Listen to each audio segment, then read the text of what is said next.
So these are the top Mac apps that I use every day in my M1 MacBook Air. So I've divided all the apps into different categories. We'll be going through the create, develop, convenience, consume, and miscellaneous.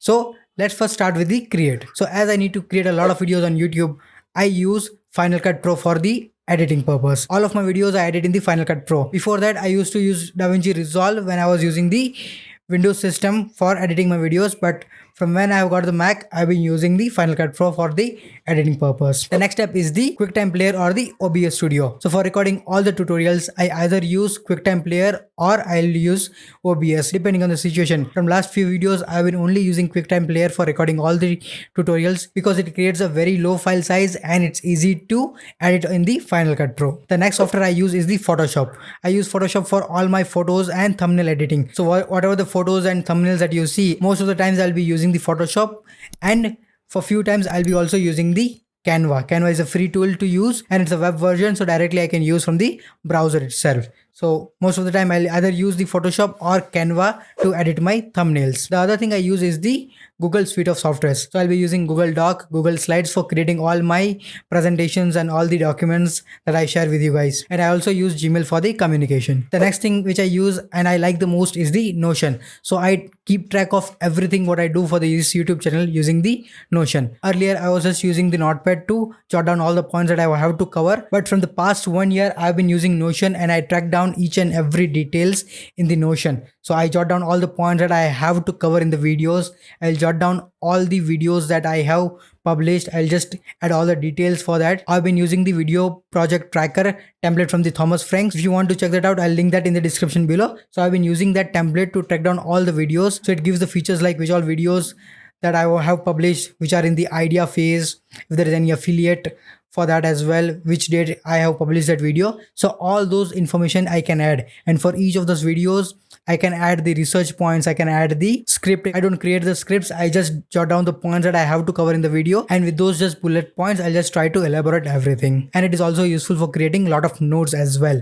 So I highly recommend, if you want to check out notes, it's very useful. The next category is develop. So as a developer, I use a lot of tools that will help to increase my productivity. So the first thing I use is the IntelliJ IDEA. For all the tutorials that you see, right, for Spring Boot and Java, for all of those I use IntelliJ IDEA. I love this IDE. That's the best one available for now for Java. There are a lot of features that I like about IntelliJ IDEA. There are a lot of plugins available that we can dabble around. So that's my choice of IDE for Java development.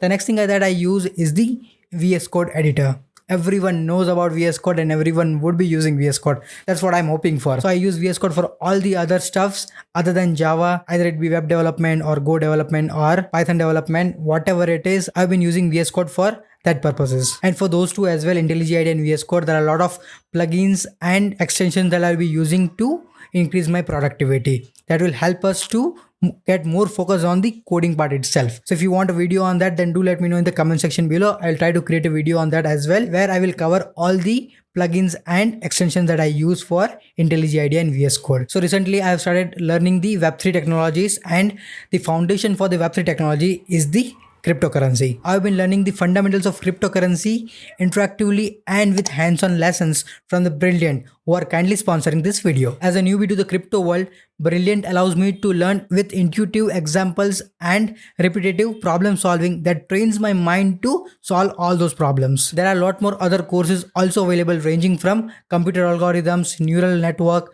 search engine, quantum computing, computer memory management, and lot more. If you're interested in the lifelong learning, you can sign up to all these courses by going to this link, and the first 200 people will get a 20% off on their annual premium membership. So check the link in the description below. The next thing I install is Homebrew. Everyone would be aware about the Homebrew who are using the Mac.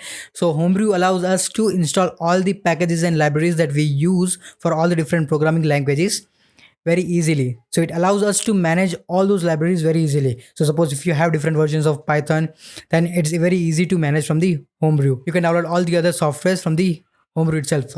Generally, I'll download the Homebrew first, and from that only I will try to install all the softwares which are necessary. The next thing I install is Docker desktop. So I work on Docker extensively, so I'll install Docker, and along with Docker desktop, all the related softwares and all the related binaries will be downloaded very easily. So I'll try to install that, and after that I'll try to install the Kubernetes. I will install Kubernetes from the homebrew itself, where I can manage everything related to my pods and everything. And if you want to learn about the Docker and Kubernetes, then I have a dedicated tutorial on that. I will add the link in the description below, so you can check that out as well. The next thing I use is the Postman for my API testing. So Postman allows us to store all the APIs that we want to test. We can add all the different APIs, we can manage all the different packages in the different folder sections, we can create different projects, and for all the different projects we can create the bunch of APIs that we are using or we are going to test and manage very easily. So it's very easy to use. Generally when I'm using the VS Code, I'll be using the Thunder client. If not, then I'll be using Postman. The other thing I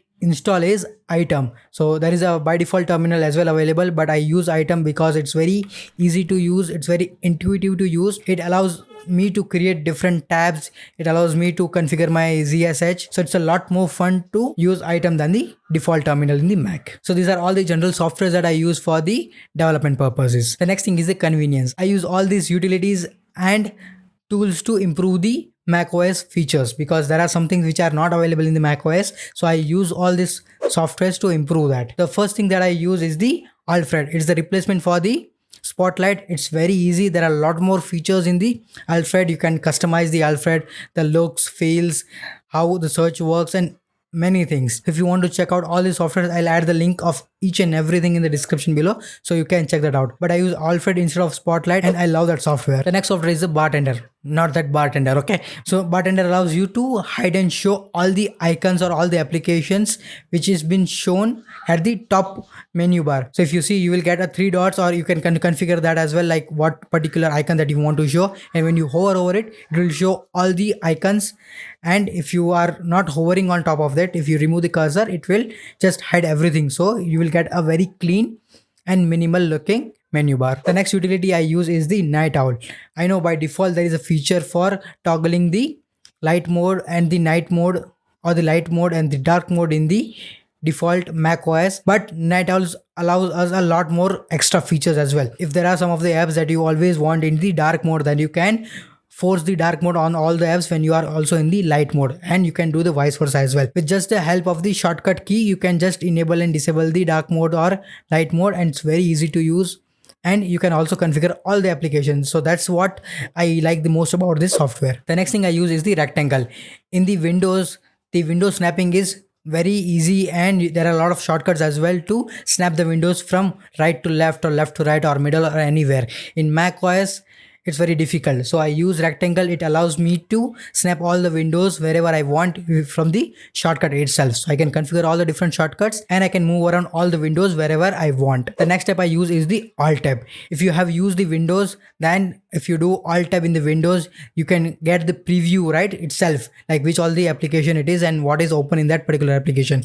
But in Mac with Command tab, it is not possible. So if you install this Alt tab and if you do Option tab, you will get a similar preview that what you get in the Windows 10 or Windows 11. So that's a really good software that I use. So from that Option tab only, I'll get to know which particular thing is open in that particular window. The next category is consume. So for the content consumption, I use YouTube a lot. I'll see a lot of YouTube videos, and I'll go in a rabbit hole to see all the different videos one by one. The other thing that I use other than YouTube to consume content is Netflix and Amazon Prime. Please give a good recommendation for shows on Netflix and Amazon Prime in the comment section below. The next category is the miscellaneous. This is something that I use all the time. That is the NordVPN to connect to the VPN. That's my default choice of VPN. So I connect to VPN all the time. And if I want to switch around the countries and to see the different shows available in the different countries, I will just switch on to that particular location and I'll be enjoying those shows.